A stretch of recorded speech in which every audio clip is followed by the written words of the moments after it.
கன்னிவெடிகளை தடை செய்வதற்கான சாசனத்தின் விசேட தூதுவரான ஜோர்தானை சேர்ந்த இளவரசர் மிரட்ராட் அல் ஹுசைன் இலங்கைக்கான தமது விஜயத்தை ஆரம்பித்துள்ளார்.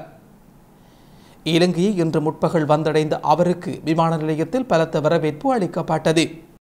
எதிர்வரும் 7ஆம் தேதி வரை நாட்டில் தங்கியிருக்க உள்ள இளவரசர் மிரட்ராட் அல் ஹுசைன் ஜனாதிபதி மைத்ரிபால சிறிசேன, பிரதமர் ரணில் விக்ரமசிங்கே, வெளிவிவகார அமைச்சர் திலக் மாரப்பன உள்ளிட்ட அரசாங்கத்தின் முக்கிய அதிகாரிகளை சந்திக்க உள்ளார். அத்துடன் மீள்குடியேற்ற அமைச்சர் TM சுவாமிநாதனுடன் இணைந்து வடக்கு மாகாணத்திற்கு விஜயம் செய்ய உள்ளதோடு அங்கு கன்னிவெடிகளை அகற்றும் நடவடிக்கையை நேரில் பார்வையிட உள்ளார். கன்னிவெடி அகற்றும் செயற்பாட்டில் ஈடுபட்டுள்ளவர்களை சந்திக்க உள்ளதோடு கன்னிவெடிகளால் பாதிக்கப்பட்ட தரப்பினரையும் அவர் சந்திக்க உள்ளார்.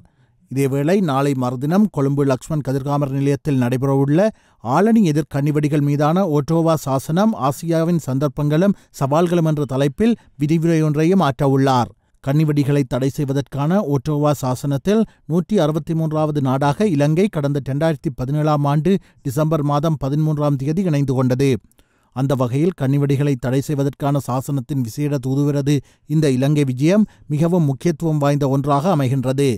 இதேவேளை எதிர்வரும் 2020ஆம் ஆண்டில் கன்னிவெடிகளற்ற நாடாக இலங்கையை மாற்றுவதற்கான செயற்திட்டத்தை இலங்கை அரசாங்கம் முன்னெடுத்துள்ளது. இந்த நிலையில் அதனை செயற்படுத்த அரசாங்கம் முன்னெடுத்து வரும் செயற்திட்டங்களையும் அர்ப்பணிப்புகளையும் உறுதிப்படுத்த இது ஒரு சிறந்த சந்தர்ப்பமாக அமையும் என எதிர்பார்க்கப்படுகிறது.